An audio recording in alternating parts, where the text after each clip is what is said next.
गहराई में छिपा दिया। एथेना जानती थी कि अगर कभी भी इस पत्थर की मूर्ति पर रक्त की बूंदें गिर पड़ी तो मेड्यूसा की भटकती हुई आत्मा उस पत्थर के सर तक पहुंच जाएगी। राशि के मुंह से सारी बातें सुनने के बाद मैंने डरते हुए आखिरी प्रश्न किया, लेकिन तुम ये सब कैसे जानती हो राशि? क्योंकि मेड्यूसा लौट आई है वो। मीटिंग के दौरान मेरा ध्यान भटका और कांच का गिलास मेरे हाथ से छूटकर नीचे गिरकर टूट गया। नीचे झुककर उसे उठाते समय मेरे हाथ में एक कांच का टुकड़ा धंस गया, जिससे खून बहने लगा। अचानक से खून बहता देखकर मैंने अपना हाथ झटक दिया, जिससे खून की कुछ बूंदें मेड्यूसा की मूर्ति पर भी गिर पड़ी। अब मैं समझ गया था, यानी कि मेरे कारण मेड्यूसा की आत्मा वहां पहुंच गई। मैंने अपने सूखते हलक से अटकते हुए पूछा, तो क्या तुम मेड्यूसा हो? मेरे इतना कहते ही राशि जोर से ठहाका लगाकर हंस पड़ी। मैं स्टेनो हूँ, मेड्यूसा की बहन। तुम मेड्यूसा? राशि के इतना कहते ही मुझे महसूस हुआ एक अजीब सी शक्ति आकर मुझसे टकराई। अगले ही पल मेरा शरीर बस में नहीं था। मेरे सर पर असंख्य सांप लटक रहे थे। मेरा चेहरा भद्दा और भयानक हो गया था। मेड्यूसा के सांपों ने एक साथ फन उठाकर फुफकार मारी तो भीतर से मेरा भी कलेजा कांप उठा।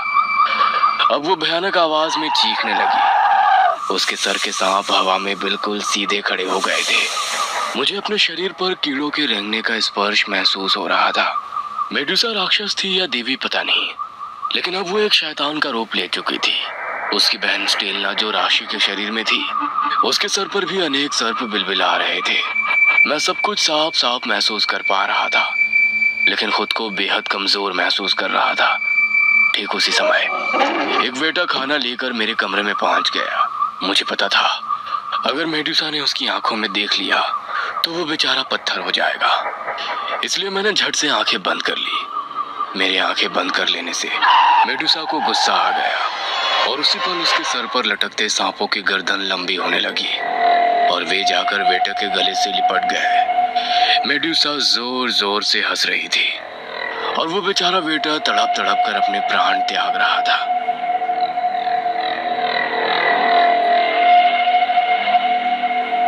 कुछ ही देर में गृह आर्कियोलॉजी डिपार्टमेंट के हेड मिस्टर बेरिसो मेरे रूम में थे।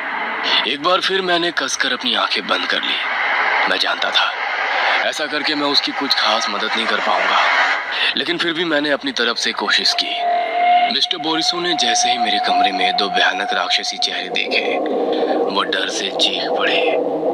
मेडुसा के सर पर लटकते सांपों ने बोरिसो के हाथ पर हमला किया और उसके हाथ को चबाने लगे। मिस्टर बोरिसो किसी तरह सांप से अपना हाथ छुड़ाकर नीचे बने फ्लोर पर पहुंच गए, जहां पर देश विदेश से आए हुए बहुत से डेलीगेट्स जमा थे। अपने सामने भयानक मेडुसा को देखकर वहां चीख पुकार और अफरा तफरी सी मच गई।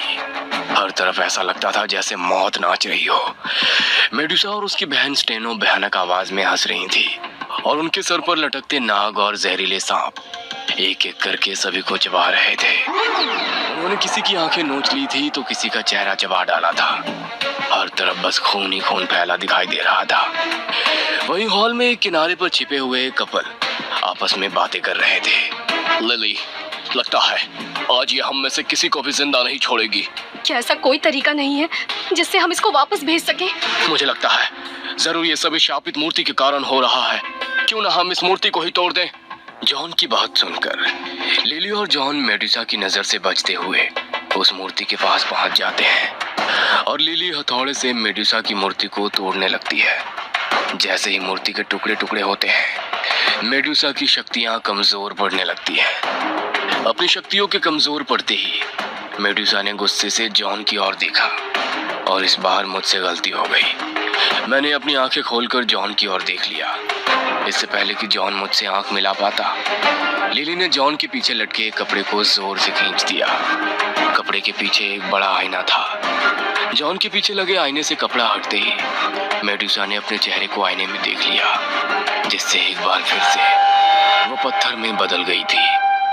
मेरे शरीर में कैद होकर वो हमेशा के लिए पत्थर हो गई। मेडुसा के जाते ही उसकी बहन स्टेला भी वहां से गायब हो गई। उस हादसे में मेरी पत्नी राशि तो बाल बाल बच गई, लेकिन मुझे एक पत्थर की अभिशापित मूर्ति समझकर ग्रीस सरकार ने एक अंधेरे कमरे में फेंक दिया। 10 साल बीत गए हैं, लेकिन मुझे आज भी इंतजार है। मैं जानता हूँ आज नहीं तो कल जरूर कोई रिसर्चर वापस इस मूर्ति के पास आएगा और फिर चंद खून की बूंदें गिरते ही